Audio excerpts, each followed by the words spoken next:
They tried to sell my house behind my back. My own son and his wife planned to take the only home I had left, the place where my husband's ashes rest in the garden he built with his own hands, and I didn't even know until it was almost too late. I still remember the exact tone of her voice that morning. Cold, sharp, almost rehearsed. My daughter-in-law, Melissa, stood at my doorway with her arms crossed and said, "You're not welcome here anymore." Her words didn't hit me all at once. They slid into my heart slowly, painfully, like cold water sinking through old cracks. I had lived in that house for nearly 40 years, raised my son there, buried my husband's ashes in the garden he planted, held on to every memory that made my life feel whole. But in that moment, everything felt suddenly fragile, breakable, unsafe. I wish I could tell you I argued back, or slammed the door, or stood tall like some strong woman in the movies. But no, I simply froze, because I couldn't understand why. I couldn't understand what I had done to deserve that kind of cruelty. And even then, even with her words echoing inside my house, I didn't realize the real betrayal was already unfolding behind my back. The betrayal that would nearly cost me the only home I had left. I wasn't always this unsure, this fearful of losing the roof over my head. After my husband, Michael, passed away 3 years ago, I tried to rebuild my life quietly. I kept myself busy, tending to the garden, sewing dresses for the charity tri-drive, baking small batches of his favorite lemon bread when I missed him too much. Some days, the loneliness felt like a soft fog, heavy but familiar. Other days, it felt like drowning, but I managed. My son, Ethan, visited me every other week for the first year after his father's passing. He'd sit at the wooden table Michael built and talk about work, life, the future. I could see pieces of my husband in him, his gentleness, his patience. But when Melissa entered our lives, everything shifted, not all at once, just slowly, like a slow-moving shadow creeping across the living room floor.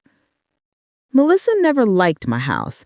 She said it felt old-fashioned, too big for one person, too far from their apartment.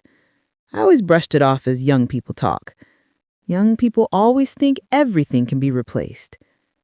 I remember one evening she stood in my kitchen looking around like she was evaluating something. "You really live here alone?" she asked, as if the thought was bizarre. I nodded. "It's a lot to maintain for someone your age." Someone your age, as if I were a fragile object that couldn't handle my own home. Still, I remained polite.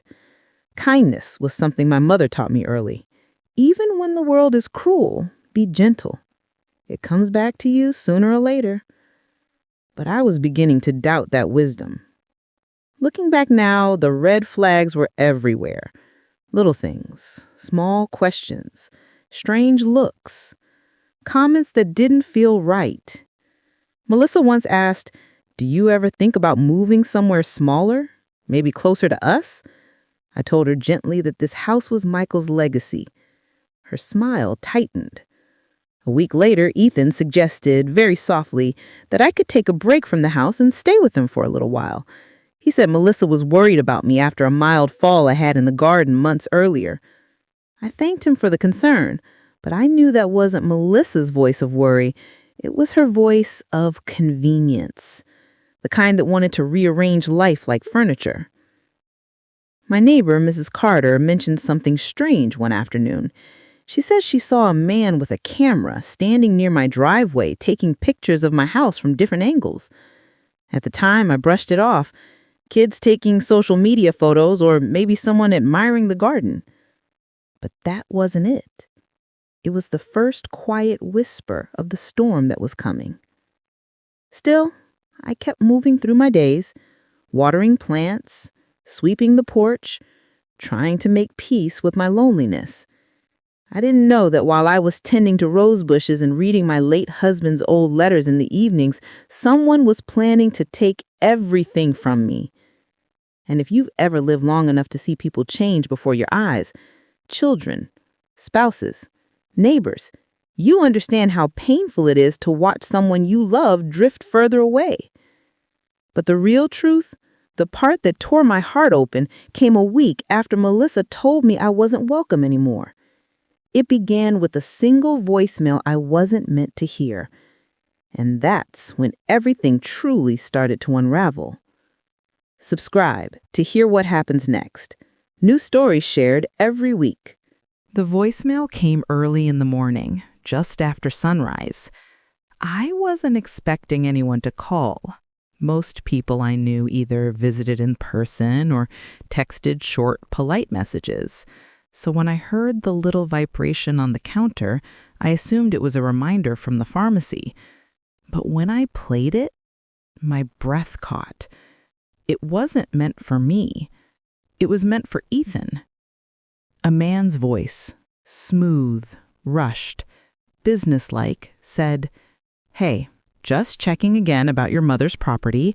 The listing documents are ready. We only need her confirmation and signature. Let me know when you can bring her in." I froze. My heart didn't race. It stopped. Completely.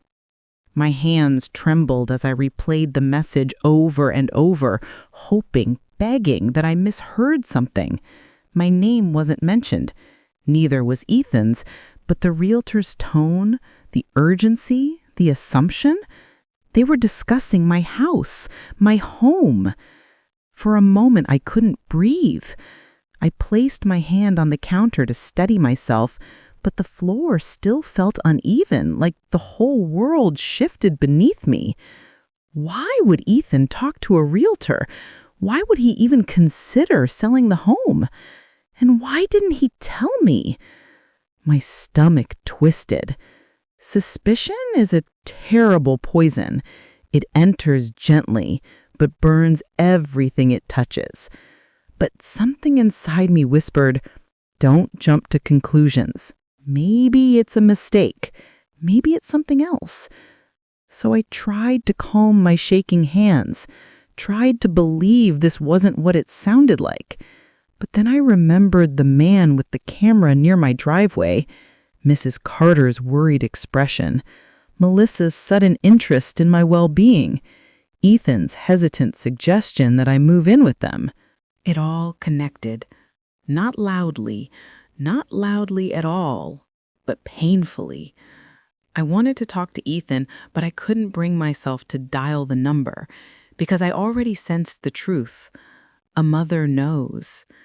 Instead, I sat at the kitchen table with my tea turning cold, staring at nothing, while a quiet fear settled deep inside me. The kind of fear older women feel when they realize life can still surprise them in the worst ways, even after decades of surviving so much already. Later that afternoon, Ethan called.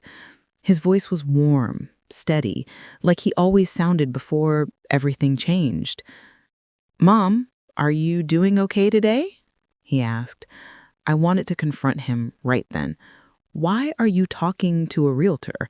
Why didn't you tell me? Why are you trying to sell my home? But my voice didn't listen to my heart. Instead, I said, "Yes, dear, I'm fine." He sounded relieved, too relieved. "We were thinking maybe this weekend you could come stay with us for a bit." There it was, the push, the second wave. I forced a small laugh. "I'm comfortable here, Ethan, really." He inhaled sharply, nervously. "Mom, it would just be for a little while." There was something in his tone, guilt, pressure, fear. Before I could ask anything else, I heard Melissa's voice in the background. "Tell her it's for her own good. She should have moved out years ago." Years ago? My blood ran cold. Ethan quickly rushed the call to an end. "We'll talk later, okay? Love you." But there was no warmth in the goodbye. After the call ended, I sat in silence. Not the peaceful kind, the kind that wraps around your ribs and squeezes. Hours passed. I watered the plants, rearranged the cushions on the sofa, fed Max, my old cat, but the fears stayed in my chest like a weight. By evening, I decided I needed air. I walked slowly toward the garden and stopped at the bench Michael built for me years ago. The wood was old now, but sturdy, just like the marriage we had. I ran my fingers across the armrest, remembering how he used to say, "Love the house, but don't let it become your prison." I smiled at the memory, then felt tears rise. Because this wasn't about loving the house anymore. It was about losing the only thing left that felt like us. And if you've ever built a life with someone, raised a family, made sacrifices, held their hand through sickness, you'll understand the pain of watching others treat your memories like real estate, just objects, just property. The night quieted around me, but my thoughts wouldn't settle. Something was wrong, terribly wrong. I didn't know the full truth yet, but I was about to. And once I discovered what Melissa and Ethan were planning, nothing about our family would ever be the same again. I didn't sleep that night. I lay in bed staring at the faint cracks in my ceiling, listening to the soft hum of the old fan. Every creak sounded like footsteps. Every passing car felt like a sign. I wasn't scared of strangers. I was scared of people I loved. And that kind of fear, it sits heavy in your bones. The next morning, I tried to go about my day as if nothing had happened. I swept the porch, watered Michael's roses, and even forced myself to eat a piece of toast. But my mind kept returning to that voicemail, the realtor's rushed words, Melissa's voice in the background, the strange man photographing my home. It wasn't a coincidence. It wasn't a misunderstanding. Something was happening. Around noon, I heard a knock at the door. Not the gentle kind, a practiced, firm knock. When I opened it, a young woman stood there with a clipboard in her hand. She wore a crisp navy blazer, her expression polite but distant. "Mrs. Thompson?" she asked. "Yes." "I'm here on behalf of the real estate agency. I was told to take a few exterior measurements and confirm some details about the property." My heart dropped. My throat tightened. "I didn't request anything," I said quietly. She blinked, confused. "Your son and daughter-in-law said you approved the preliminary process." I felt the world tilt for a moment. "Approved? Me?" "No," I whispered firmly. "I didn't approve anything. No one spoke to me about this." She shifted uncomfortably. "Oh, well, perhaps there was a misunderstanding. I'm sorry, I'll step back until I get confirmation." She apologized again and left. But the damage was already done. I closed the door slowly, leaning my forehead against it as I tried to steady my breath. They weren't just talking. They weren't just planning. They had already acted. Later that afternoon, I called Ethan. He didn't pick up. I called again, straight to voicemail. I texted him, "We need to talk." No reply. The silence itself was an answer. By early evening, I stood in the hallway staring at the family photos on the wall. There was Ethan at 5, holding his birthday cake. There he was at 14, awkward and lanky, standing next to Michael during a fishing trip. And there he was on his wedding day, smiling but nervous, looking at Melissa like she was the sun. I touched the frame gently. Where was that boy? Where was the son who used to run into my arms after school? Where was the young man who cried in my lap the day he got rejected from his first job? How did we get here? As the house grew darker, I turned on a small lamp and sat at the table with a cup of tea I couldn't bring myself to drink. The silence was too loud. It felt like the walls were listening, like the house knew something I didn't. Hours later, when I finally gathered enough courage, I grabbed my purse and walked to Ethan's place. I didn't call. I didn't text. I needed to see their faces. I needed to hear the truth directly, not through a realtor's voicemail. When I rang the doorbell, it was Melissa who answered. She looked surprised, then annoyed. "Why are you here?" she asked, her tone sharp. "I need to speak with Ethan." She hesitated, but stepped aside. Ethan sat on the sofa staring at the TV, pretending he didn't hear me come in. His shoulders tensed when he realized it was me. For a moment, we both said nothing. Finally, I broke the silence. "Ethan, why is a realtor contacting me about selling my home?" His face drained of color. He opened his mouth, closed it, then rubbed his forehead anxiously. Before he could speak, Melissa jumped in. "Because you need to sell it," she said bluntly. "You can't live alone anymore. It's unsafe, and you don't need such a big property at your age." I stared at her in disbelief. "That house is all I have left of your father." "Exactly," she said coldly. "It's emotional clutter. You're stuck in the past. Ethan and I are trying to help you move on." Move on. What a cruel phrase. As if grief had an expiration date. I turned to my son. "Is this true? Are you planning to sell my home without even talking to me?" Ethan looked down at his hands. "I just thought it would be easier if we handled the steps first and told you once everything was ready."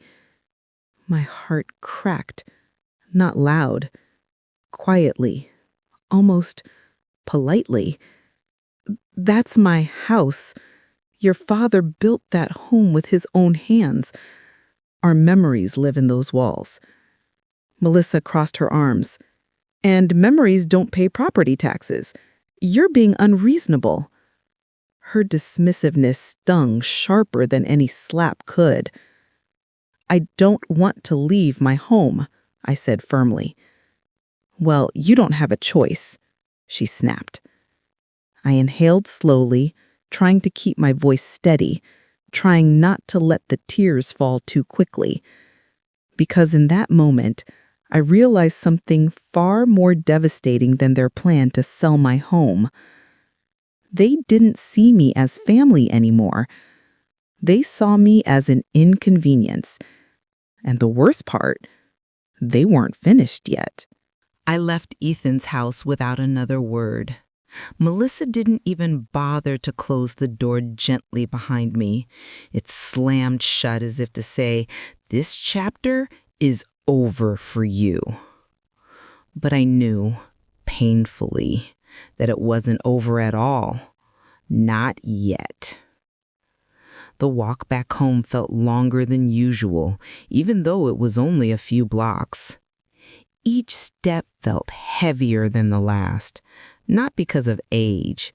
No, I've lived long enough to carry myself just fine, but because of betrayal, the kind that comes from the people who should have been your safest place. When I reached my porch, I stopped for a moment, staring at the front door. My home, still standing, still mine. But for how long?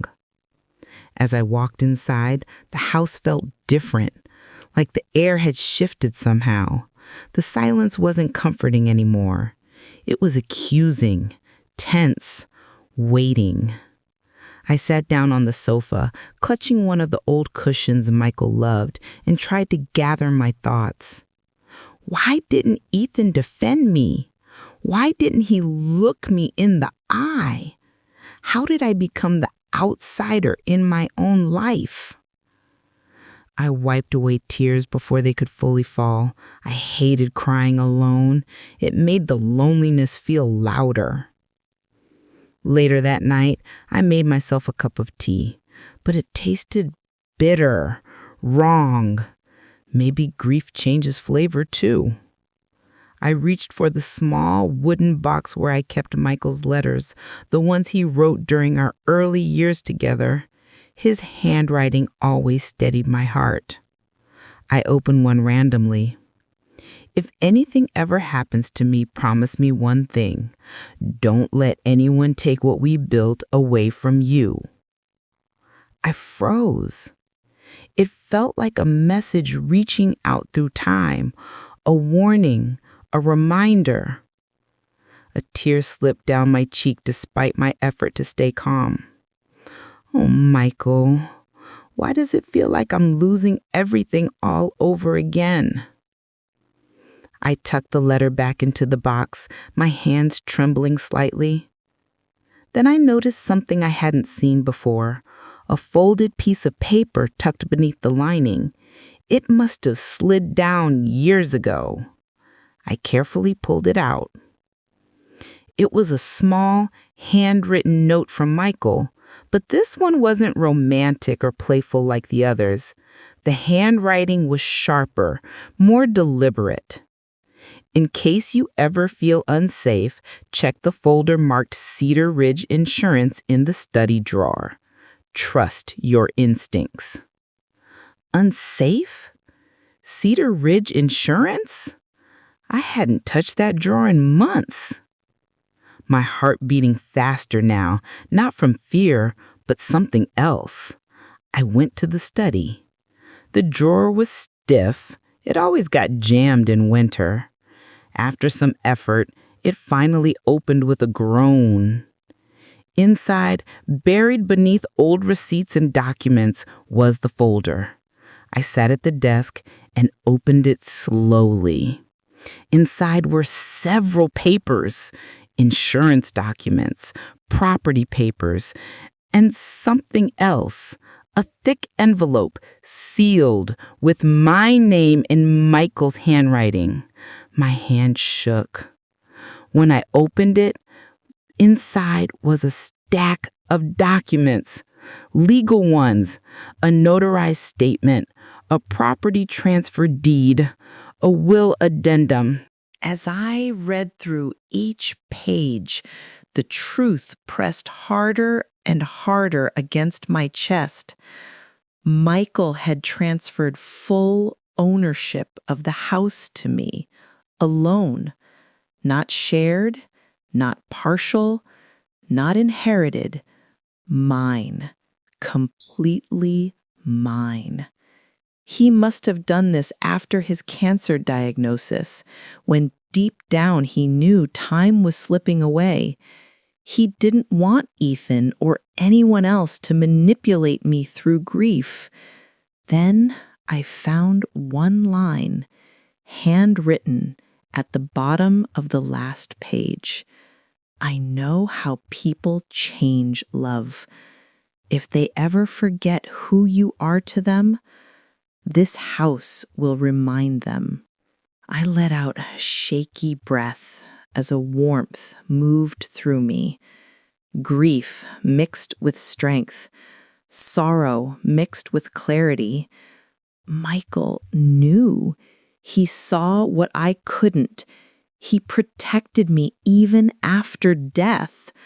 I held the papers close, pressing them against my chest like a lifeline. For the first time in weeks, I felt something powerful rising inside me. Not anger, not vengeance, strength. Real, grounded strength. I wasn't helpless. I wasn't powerless. I wasn't losing my home. Not by their hands. Not while Michael's last promise stood behind me. But even as that strength grew, a quiet fear lingered. Because if Ethan and Melissa had already begun the selling process, if they had already spoken to a realtor, if they believed I was weak enough to be pushed aside, then they wouldn't give up easily. People who want something badly fight dirty when they realize they're losing it. I gathered the documents carefully and placed them back in the envelope. The path forward was still unclear, but at least now I wasn't stepping into darkness blindly. Michael had lit a lantern for me. Now it was my turn to carry it. And deep down, I sensed something. The next step I took would decide everything for my home, for my son, and for the truth that was about to surface. If you want to know how this ends, subscribe now. New episodes every week. The next morning, sunlight streamed through the curtains in a soft, warm glow. But instead of comforting me, it felt like a spotlight, illuminating everything I needed to face. I sat at the dining table with Michael's documents spread out before me. For the first time since all of this began, I didn't feel small. I didn't feel lost. I didn't feel like a burden to my own family. I felt prepared. Still, the betrayal hadn't stopped hurting. It pulsed like a bruise under the skin, tender, raw, hard to ignore. But behind that pain, something had shifted. A quiet determination had settled into my bones. I picked up the phone and called the real estate agency. The same man who'd left the voicemail answered. "Hello, this is Thomas Briggs. How may I help you?" I steadied my breath. "Yes, Mr. Briggs. This is Mrs. Thompson, the homeowner." There was a pause long enough for me to hear the slight change in his tone. "Oh, Mrs. Thompson? Of course. How can I assist you?" "I need to clarify something," I said firmly. "I did not authorize any listing, measurements, or sales discussions about my home, and I did not give my consent for anyone to speak on my behalf." Another pause, longer this time, sharper. "I see," he said cautiously. "Your son and daughter-in-law told us you were aware and fully supportive." My heart tightened, not from surprise, but from confirmation. It was all a lie. Well, I am not, and I want all activities regarding my property halted immediately. "Yes, of course," he replied quickly. "Legally, we need the homeowner's direct approval. We haven't filed anything final. Everything is preliminary." His voice softened a little, almost apologetic. "If I may say so, Mrs. Thompson, this happens more often than you think. Adult children trying to manage things without involving parents. It's not right." I swallowed the lump in my throat. "No, it isn't." He assured me he would freeze all actions and notify his team. When the call ended, I closed my eyes and let out a long breath. One step forward, a small step, but a necessary one.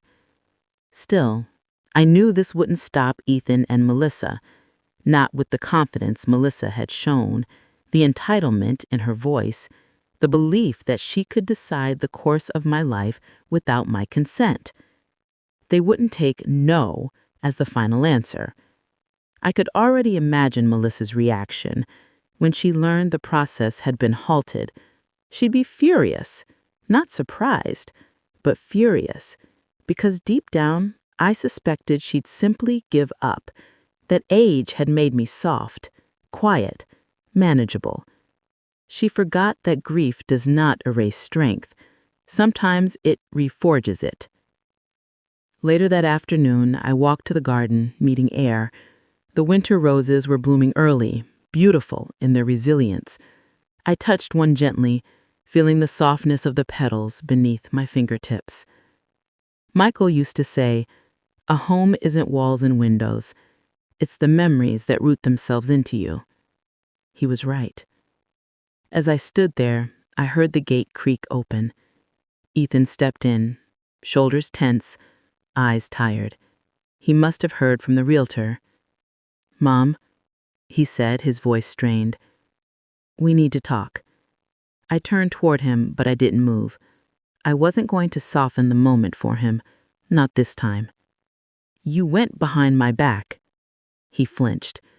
The truth does that to people who want to avoid it. I thought it was best, he said weakly.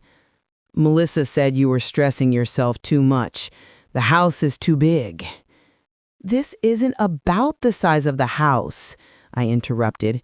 This is about choices, my choices, the life I built, the promises your father made. His jaw tightened. Mom, you don't need all this space. You're alone all day. Melissa and I just want to make things easier for you. Easier. That word again. As if I needed simplification, not respect. And selling my home behind my back was your way of helping? He looked away. I could see the guilt all over his face, guilt tangled with fear. Fear of losing Melissa, fear of confrontations, fear of being torn between two worlds. I thought we could use the money to help you, he said softly. Maybe move you into a smaller place, something closer to us. Move me closer, I asked, or move me out of your way? His silence answered more than his words ever could. Then Melissa's voice cut through the air like a blade. She needs to sell the house, Ethan. Don't let her guilt you into backing down. I didn't even hear her walk in from the gate. Melissa folded her arms, chin raised. This is what's best. You're just too stubborn to see it. I met her eyes steady, calm. No, Melissa. What's best is for you to remember this house doesn't belong to you. It never did. Her face twisted with annoyance, but I continued. I know exactly what you're doing, and it won't work. Not now, not ever. Ethan swallowed hard. Mom, please don't make this harder. My heart cracked again, but this time I refused to let the pieces fall. I'm not the one making it hard, I said softly. You are. And then, without blinking, I added, and before either of you speak again, just know this. I found everything your father left for me.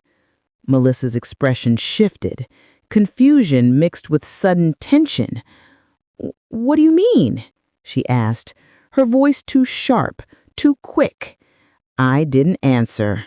I didn't need to, because the next moment I watched fear flash across her face, the kind of fear only guilty people understand. For a moment, none of us spoke. Melissa's expression froze, like she had been caught reaching for something she knew she shouldn't touch. Her fingers twitched slightly, a subtle sign of panic slipping through the cracks of her confidence. Ethan looked between us, confused, anxious, suddenly unsure which direction his loyalty was supposed to lean.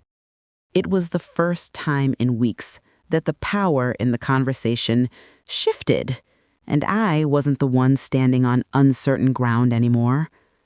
I held Melissa's gaze, not in anger, but in clarity. I found documents, your father's documents. He made sure I would never be left unprotected. Ethan swallowed. What documents? Melissa stepped forward quickly, too quickly. What kind of documents? I raised a hand slightly, signaling her to stay back. I think you know exactly what kind. Her face twitched again. She didn't deny it because she couldn't. Ethan's voice wavered. Mom, please, just tell us. I pulled the envelope from my purse and placed it gently on the garden bench beside me. The sight of it alone made Melissa stiffen. She looked like a child caught stealing, trying to hide the guilt behind a hardened expression. These papers prove the house belongs solely to me, I said softly. Your father transferred it before he passed, legally, irrevocably. Ethan stared at the envelope like it was a bomb. Melissa stared at it like it was a locked door she couldn't break through. You're wrong, Melissa snapped suddenly, her voice sharper than she intended. He wouldn't do that. Why would he cut Ethan out? Why would he... Protect me, I finished calmly, because he understood people. He saw how fragile love can become when greed walks into the room. Her eyes flickered, rage mixed with fear. You're twisting things. You think we want your house because we're greedy? We're trying to help you. You're getting older. You can't manage. I've managed just fine. For years. Alone. Melissa took another step forward, her voice rising. This is ridiculous. Ethan, tell her. Tell her she can't live in that falling apart place forever.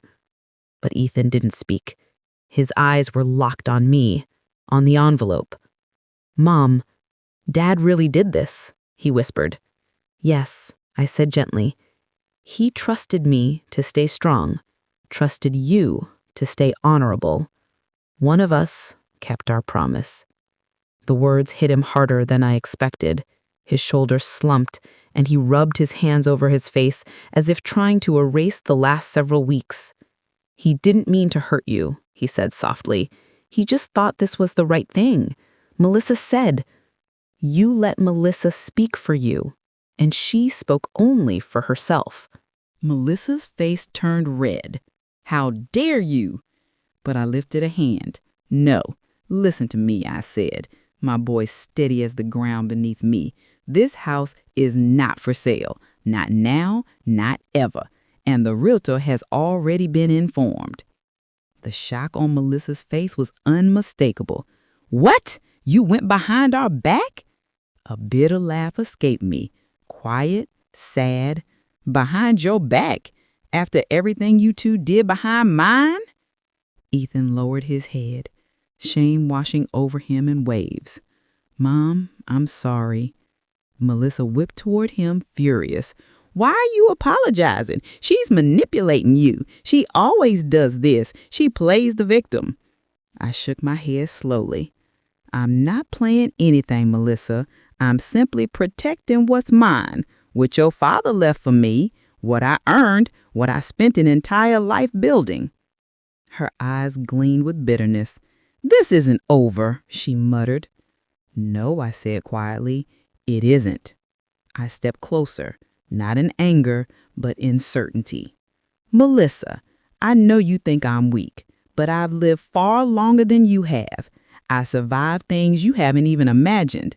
I buried people I love, rebuilt from loss, held my family through storms you never seen. She blinked, startled by the calm in my tone. You underestimate me because of my age, but let me teach you something. Age isn't weakness, it's armor.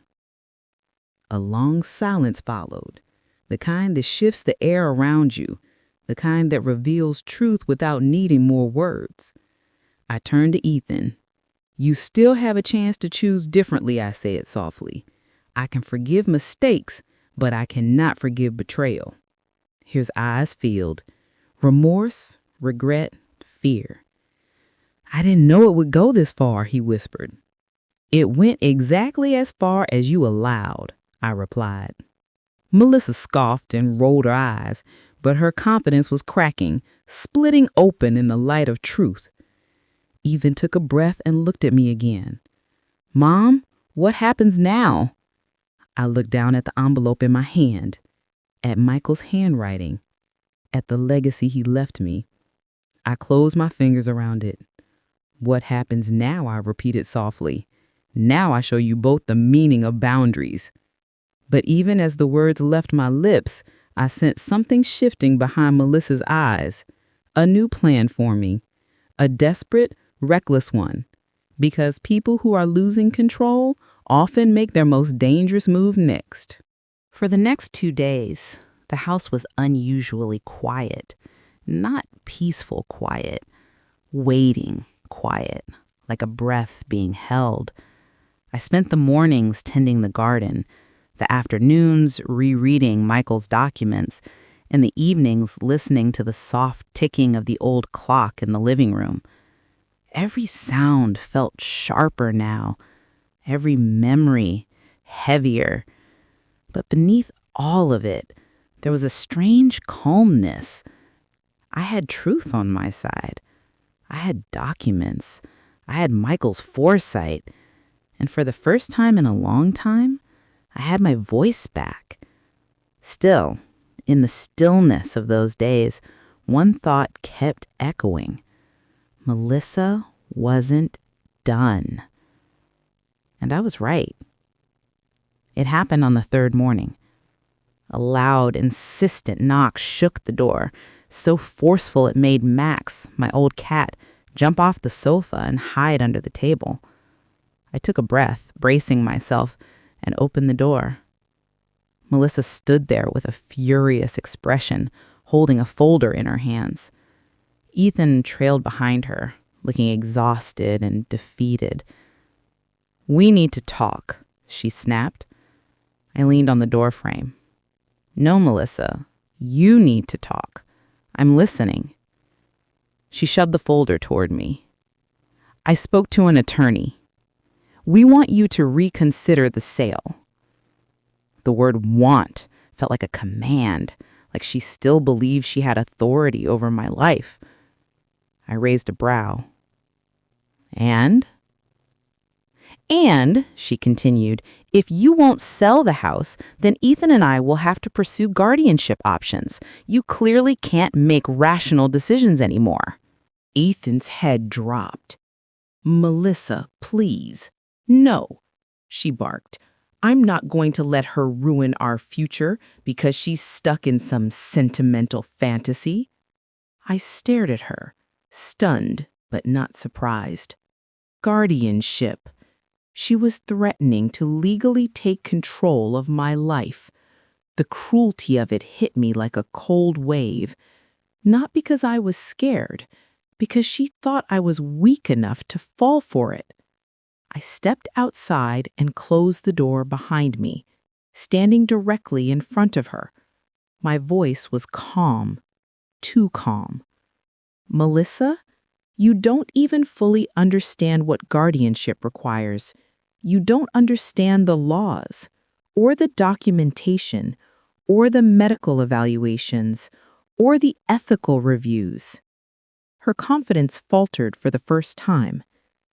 "And if you had truly spoken to an attorney, they would have told you one simple truth. I am in full legal and mental capacity to make my own decisions, and your actions could be classified as coercion or elder manipulation." Her face paled, just slightly, just enough. Ethan looked at me, eyes widening with realization. "Mom, I didn't know she—" I held up my hand gently. "I know, Ethan."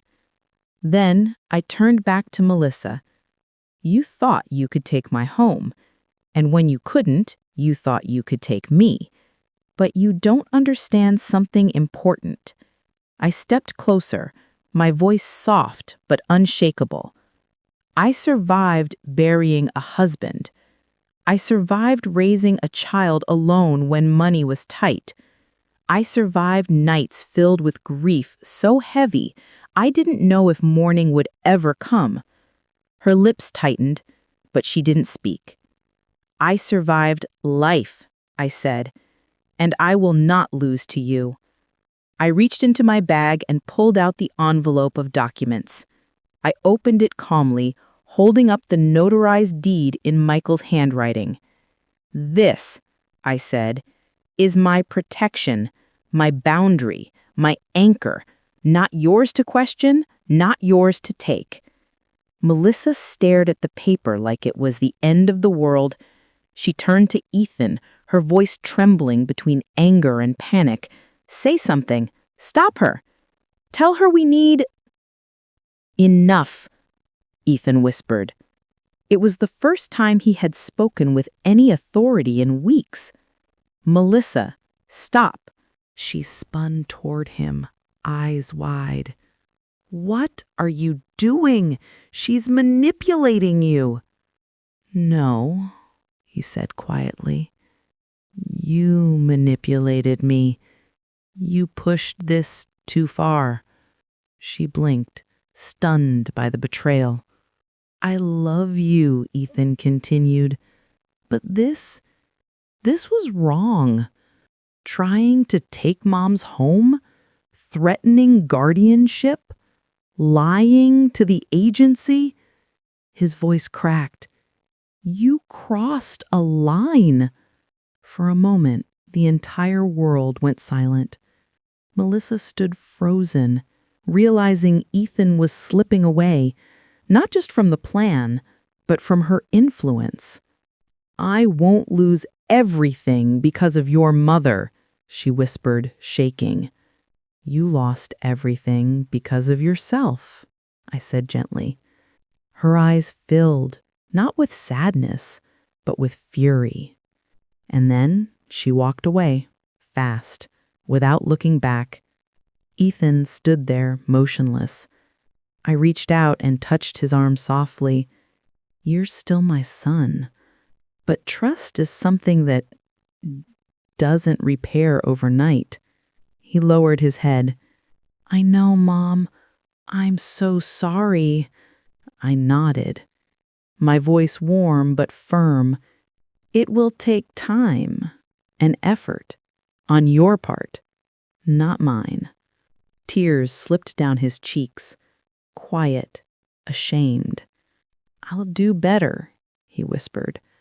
I hope so, I replied softly, for both our sakes. He walked away slowly, leaving the garden in a silence that finally felt like peace. I stepped back onto my porch, feeling the weight on my chest lifting, not gone entirely, but lighter, manageable. I looked around my home, the windows, the old bench, Michael's roses, and smiled through tears. They almost took everything. Almost. But love protected me even after death, and strength returned when I least expected it. As I sat down on the porch bench, a soft breeze brushed my cheek, almost like a hand I once knew. And if you've ever had a moment like that, a moment where life reminds you that you're not as alone as you think, you'll understand why I believe stories carry power. They connect us, keep us steady, help us heal. If you found strength in this story, subscribe to our community. We share new journeys every week so none of us have to feel alone in moments like these. For now, I am home, and I intend to stay.